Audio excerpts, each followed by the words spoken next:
Coming up in today's video, it's a wave of MOTU. We're going to be checking out the brand new Cartoon Collection collector vehicle, as well as the exclusive Cringer and Prince Adam 2-pack, before ending off with the latest wave featuring Evil-Lyn and Webstor. There's so much MOTU that I'm still trying to catch up on. Hey! It's Saturday, time to open some toys.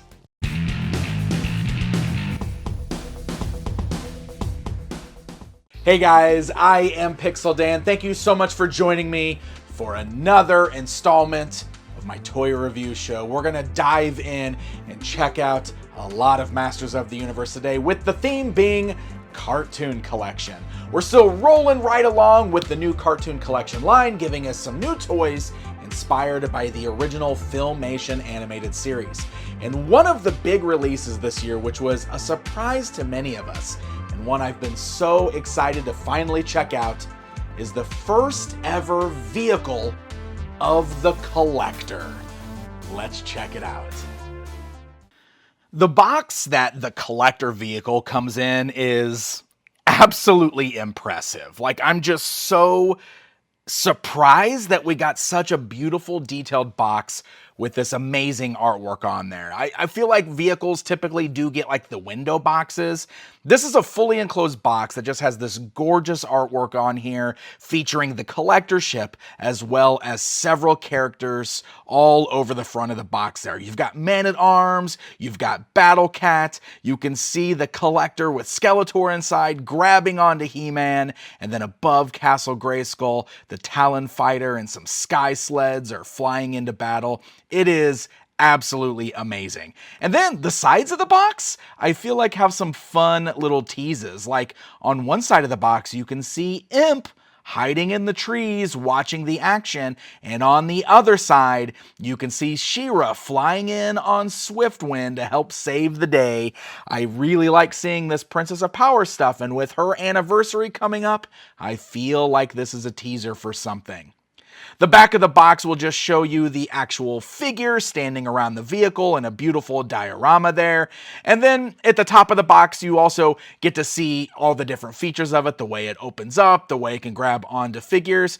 And there's even a little blurb on the bottom that shows you what you need to assemble on this, which isn't very much. When you pull this out of the box, it's basically all solid, ready to go, not a lot of assembly required.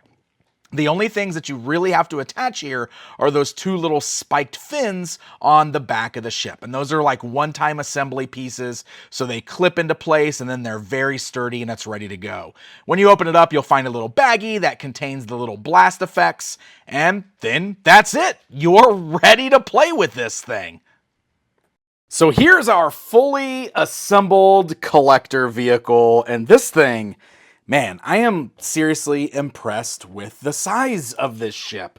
So bringing in the tape measure here, you can see from front to back, I mean, we are about 14 inches in length. Height-wise, gosh, if we go to that fin, I mean, it's over 6 inches there. So this is a pretty hefty ship. I mean, you can see it in my hands there. This thing is really, really cool. Now, it's just basically molded in this same color, like bluish gray plastic all the way through, but does a really great job of capturing the look of this vehicle as it appears in the Filmation series. Of course, it is scaled down a bit because it was a massive ship with plenty of room to walk around inside of on that show, but this makes sense. This is totally like a toyified version of what we see on screen, exactly what we would have gotten back in the 80s if they did this ship back then. It's a really fun design too. Obviously, I love that skull shape on the front there with the translucent yellow plastic for the windows and the eyes on the nose of the skull. On the front, we've got these little claws here, and these are fun because look, they actually expand out on both of them. So you got these translucent yellow kind of like long arms that come forward for the claws there, and those are totally meant so that they could grip onto figures, so they're the perfect size for the waist, so you can grab onto characters like He-Man or any of those other heroes who are getting in Skeletor's way, any of those meddling boobs. And then we can push those back in, but those blast effects that I showed you earlier, they're just like these translucent red bursts. Those can also clip in on those claws, which essentially then turns them into lasers that are firing. Pew, pew, pew, pew, pew, pew, pew. So there's a couple different ways you can display those. So how about seating on the inside there? Well, this opens up clamshell style. So look at that. You lift it up, and on the inside, we've got room for 3 figures to sit, which is pretty impressive. Like, honestly, thinking about them doing this, I would not have been shocked if it was just a one-person vehicle. So the fact that they made this big enough for 3 figures is pretty impressive. I also love the back seat there, obviously intended for Skeletor, is molded in a gold plastic, while the 2 in the front are just your standard. There's really no other details inside, no stickers or anything like that. We do have like a little control panel there with levers. That's just like the same color blue as the outside.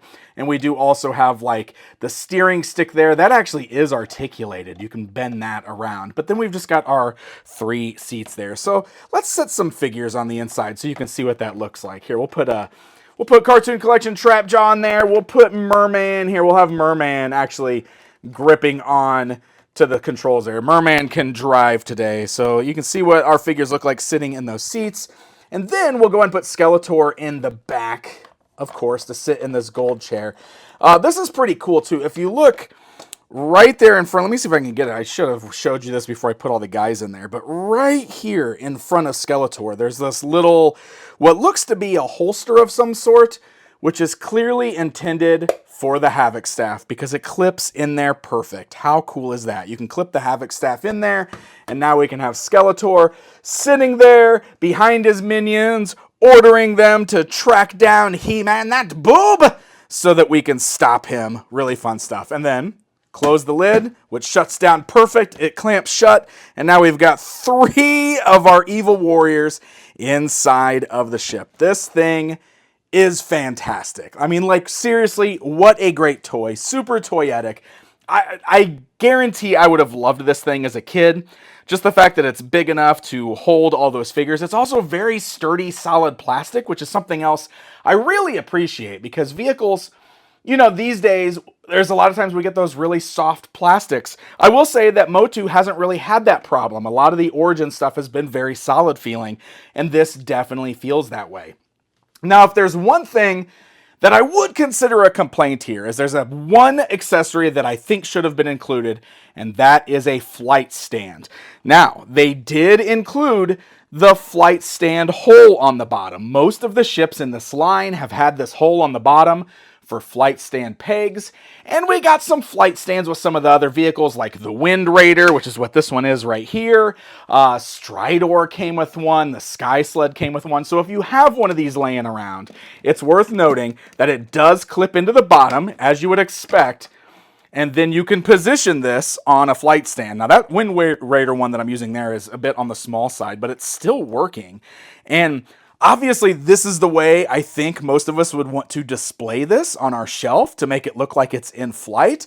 So I do think it's a bummer that they weren't able to just toss one of those in that big box. I really wish we could have got a flight stand included with this. Now, there are options, luckily. You may not be using the one that came with your Strider, for example, or any of those other vehicles. So you do have, if you've got those vehicles, you do have flight stands laying around that are compatible with this.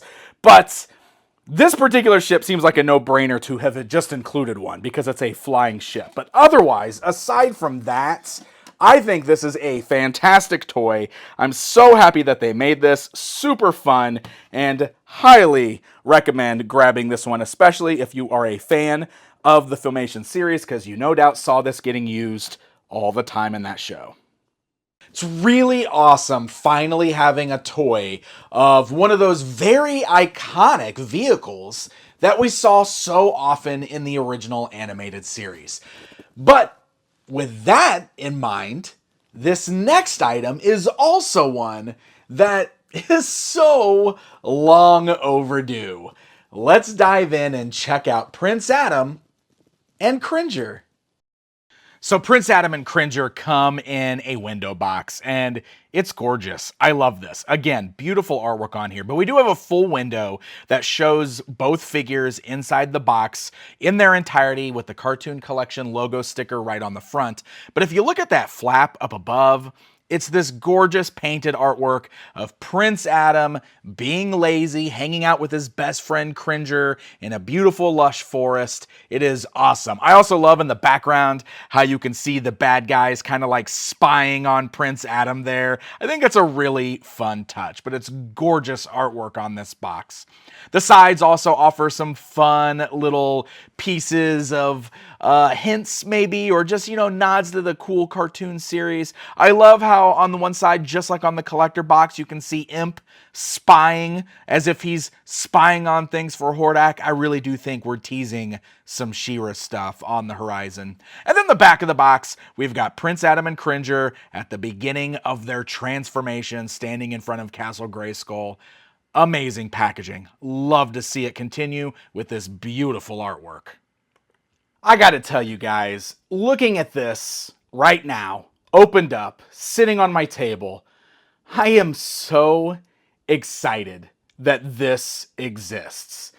Prince Adam is great, but this Cringer figure is so long overdue. Can you believe that this is the first time we have ever gotten a proper articulated Cringer action figure? Even in the Masters of the Universe Classics line, which was a line all about the adult collector, adding articulation, all that stuff, they did give us our first ever proper Cringer figure, but it's just an unarticulated slug. It's plastic, it's solid, it's cool looking, but it is unarticulated. And interestingly, as you can see, for our comparison time right here, it's quite a bit smaller than the one that we're getting now for the Origins scale, which I think is much more of a proper scale for Cringer. He was always depicted as a larger cat, not as large as Battle Cat, but still a larger size cat. Obviously an alien cat of some sort.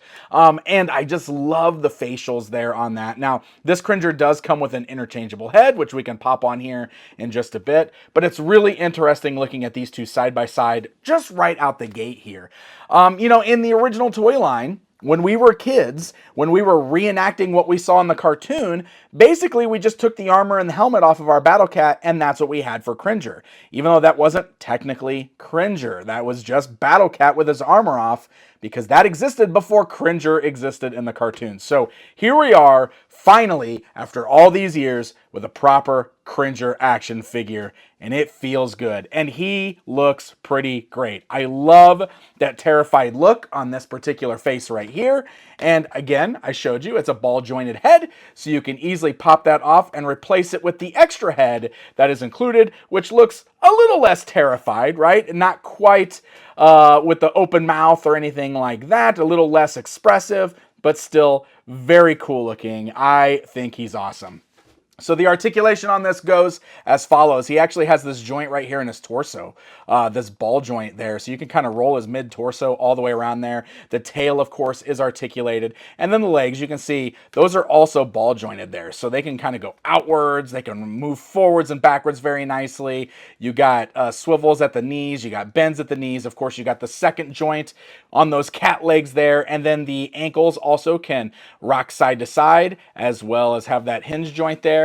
And with the front legs, same type of thing going on there. You got that elbow bend, you got that swivel, you got the same swivel and the hinge, kind of the rock there at the ankle. And then that head is articulated at the neck, so it's at the base of the neck, as well as the head itself on that ball joint. So there's a pretty good range of motion on here, so you can get some fun cat-like poses, some Cringer-like poses. I think this is super fun. I am just so thrilled to have this figure. I'm just gushing over him.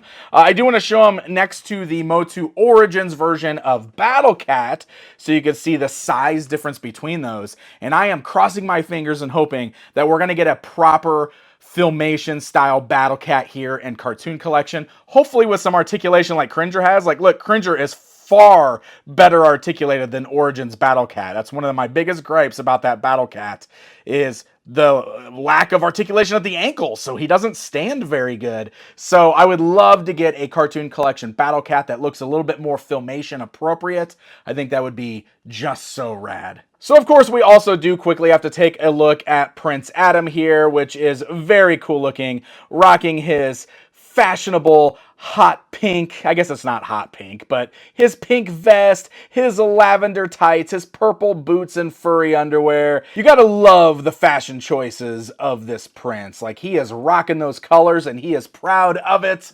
The figure here, of course, is essentially a repaint of He-Man, because of course it is. He even does utilize that same head sculpt. He does have a little bit of a paler skin tone, so he's not quite as tan. The vest is really nice. It is actually like a molded plastic that is over the torso there. In fact, I'm not sure you'd be able to... Oh, there we go. We can actually unbutton the belt buckle in the front. I couldn't even tell that at first. That is really nicely done. It's so well fitted that I didn't realize that that was fastened on there at first. So that is removable if you want to do so. And then you've got just the torso painted white, very much like the vintage Prince Adam action figure. And it is worth showing the various Prince Adams we have already had. So let's do a comparison time here. So we did get a version of Prince Adam in MOTU Origins already. So this is what that figure looks like standing next to Cartoon Collection. Like always, the Cartoon Collection figures do seem like they're standing a little taller because of the straighter legs. So that's why he actually looks quite a bit bigger there. And then one of the very first figures we got to kick off Origins was the mini comic version Prince Adam. So now we've got 3 different Prince Adams in the Origin style, with the new one being much closer to looking like the Filmation version. So that is pretty nice. I will point out the vest is very similar on these two, but it does appear to be different. The belt specifically is a lot less detailed. It doesn't have all of the textures and everything on it that the Origins version does. So really interesting looking at these all side by side. Then in the MOTU Classics line, we did also get a Prince Adam figure over there. Here I've got him displayed with the very cool power sword with that burst effect. I thought that was such a cool thing. But yeah, you can see the difference between those right there as well. I really do think Cartoon Collection's doing a pretty good job of nailing a cartoon likeness on these figures. The Prince Adam figure in Classics doesn't quite capture Adam's face as good as the He-Man in that line does, I think. So still interesting looking at these side by side. Now, I suppose I'm not done yet, because of course we do have a power sword, which does match the one that came with the He-Man figure already. So we can, you know, of course, get our iconic by the power of Grayskull pose. And of course, what's really great about this is they put the hinge joint on the outside part of the wrist, so we can actually do a proper sword aloft pose. We've got the open hand over here. So I do like this quite a bit. Look at that. That is fantastic. There you go. That's your Prince Adam transforming pose. It's amazing, but just add a little bit more fun to this. That's not all we get, because we do get one interchangeable head with that classic laughing face. Now, of course, that's a face that did appear a lot in the animated series. This is also a great way to give us that meme look for He-Man, because there's an entire generation of people out there who exist only knowing He-Man from the What's Going On music video, right? What's going on? Still, great figure, really great set. I am thrilled that this Cringer exists. Before we wrap things up today, I wanted to take a look at the latest wave, which is starting to show up right now. In fact, mine just came in from Big Bad Toy Store right in time to get this video done. So let's check out the latest wave that should be hitting retail stores anytime now, featuring Evil-Lyn and Webstor. Okay, so let's move on to the 2 latest releases in the Cartoon Collection. This newest wave gives us Evil-Lyn, Warrior Goddess, and Webstor, Evil Master of Escape. Of course, they come in those new Cartoon Collection style blister cards that we've seen on all these Filmation-inspired figures so far. This one's great because the Webstor in the Filmation colors is brand new, like we've never had that before in the 5.5 style, so that is pretty great. you know, he does have a bit of a different look from the vintage version than the toy form, so we'll definitely do some comparisons later on. I like he's got the added blurb here that says, make him climb up his line. So it sounds like he's got the same kind of action feature as you would expect him to. And then on the card backs there, of course, we've got our cross cells. You can see press the shaping staff in hand, twist into powerful battle poses. But you can also see down here on the cross cell, Clawful and Spikor are listed. Those will be the next ones coming up, which is very cool. And then, of course, we've got beautiful artwork up here at the top, which is based on the episode The Shaping Staff, which is the accessory she comes with there as well. So gorgeous stuff. Always love to see that artwork continue on there. And then same with Webstor. As you can see, it's got artwork based on the episode The Cat and the Spider, which is pretty cool. Katrina's back there. Man, she would be a great character to get in this particular line, to get a 5.5 figure of her. So I hope we get some more of those Filmation specific characters at some point down the line. But still, beautiful artwork, really good stuff. And of course, you can see with his cross cell there, you can see he comes with the Grimalkin statue and twist into powerful battle poses, because of course. So let's go and rip these guys open and we will get a closer look at the figures. So both Evil-Lyn and Webstor include a brand new mini comic, The Shape of Vengeance, with some really awesome artwork there. And this just kind of weaves together a story that is sort of based on what we saw in Filmation. It utilizes elements from The Cat and the Spider with that little statue and the shaping staff, of course. So always great to see brand new stories still being printed and included with these figures. So let's go ahead and kick things off here with Webstor, who's got a really, really great look to him. I love the design of this one. Again, it utilizes the standard body that we've seen for a lot of the cartoon collection figures so far. The male figures, of course. He's got like the Skeletor style feet, but the same body we've seen on He-Man and all those others. Does have a new harness there. Of course, in the vintage toy, he had more of like the big armor with the backpack on it. Whereas in the Filmation series, he did wear more armor like this. So this is totally different than what we had before, even with the little symbol on the front being slightly different. I also love that head sculpt on this one. Very expressive. Love like the ruffled eyebrows there and the nose and the little spikes going down the middle of his head. I think it's a really cool look for the character. Does a great job of capturing the look of the character as he appeared in the show there. Now, the backpack here is different. This functions quite a bit different than what we typically see with Webstor. Usually it's a pulley system, so that you've got the little grappling hook and the string that runs through the backpack, and that way you can hook it onto something, you can pull the little string on the bottom, and it zips him up. This time around, we can just pull that same little grappling hook out, but we've got a little wind on there that winds the hook back up in the backpack. Now, this will make the climbing a little bit more laborious, because now, instead of just using that pulley system to zip him up, you actually have to like stay with the backpack and wind this up, and it really doesn't work good for the climbing. As you can see, it's a bit harder. So it's definitely more about just winding it back up into the backpack, I think. I don't know, it's fine, but obviously that pulley system, I think, is a lot more fun. I think it's a better action feature, so I guess it is what it is.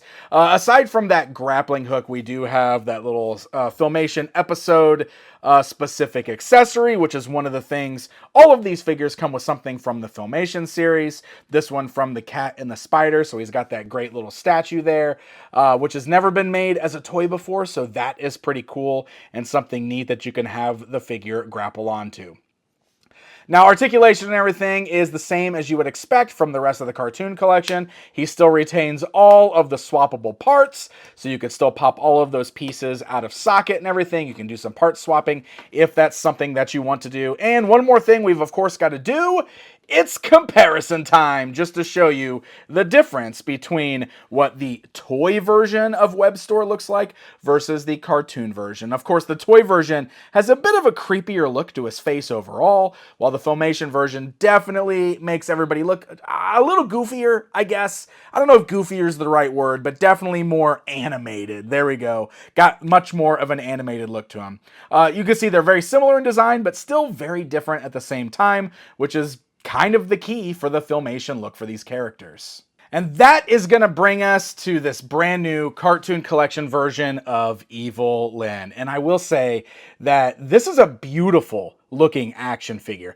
I think the sculpt on this one is brilliant. I love the head sculpt specifically. I think it is way above what we got on the standard Origins Evil-Lyn in this line. I mean, it definitely has more of that cartoon look to it, but really this is just a solid Evil-Lyn figure. Like, even if you weren't wanting something based on the animated series, I think this is the best Evil-Lyn figure we've gotten in the Origins line so far. Now, I can say that because she's a great looking figure, but that does not mean she is without her faults, because I definitely have some nitpicks going on here.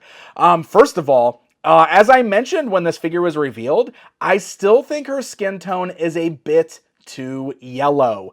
While the vintage toy had that yellow skin tone, she had much more of a pale skin tone in the Filmation series. It really didn't have yellow to it. And while this is a bit more pale than the yellow that we've seen on the vintage toy version, it still has a bit more yellow in it than I'd like. Not a deal breaker at all. I still think she looks great, and I love the rest of the colors here. I think the purples and the light blues all look really, really nice. But my biggest gripe of the entire thing is that she's missing her cape. And this just seems like a massive oversight because, again, vintage Evil-Lyn toy did not have a cape. But in Filmation, she always wore a cape. So for this being a cartoon collection version of the character and not having a cape, that is a huge misstep in my opinion. Still a great looking figure. She 100% should have come with a cape, and I'm very disappointed that she does not. As far as her accessories go, she does come with a wand, which is a really great looking accessory. It's brand new. It looks more like the Filmation version. And she's got the shaping staff, which we've seen in various toy versions of this character in the past. But, you know, it's from a memorable episode of the Filmation series. It's molded in like a almost pearlized yellow plastic, so it's very cool looking and it's solid. So I do love those Filmation specific accessories. I think she's a great looking Evil-Lyn. It's awesome getting her paired up with Skeletor in your collection. I just really wish she had that cape. With that being said, we gotta do comparison time. So, first of all, we did get a Filmation style Evil-Lyn in the Masters of the Universe Classics line through what they called the Club Grayskull lineup, which is this one over here. As you can see, she definitely has more of a pale skin tone on that one, and she has a cape. I think she's pretty great looking. But also, Super 7 did a version of Filmation Evil-Lyn in their 5.5 line that they were running right before Origins started. It is really wild looking at all three of these Evil-Lyns, which are all supposed to be based on the exact same cartoon, and seeing pretty wildly different looks between them.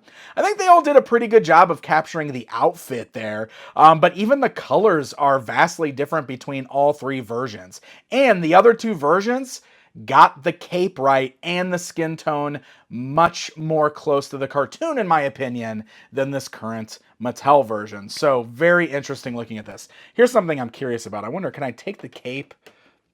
She's got this really high collar, so I'm a little worried that's not going to work the way we want it to. I don't know where that's going to clip. Yeah, I don't know. We need a cape that is somehow going to fit under.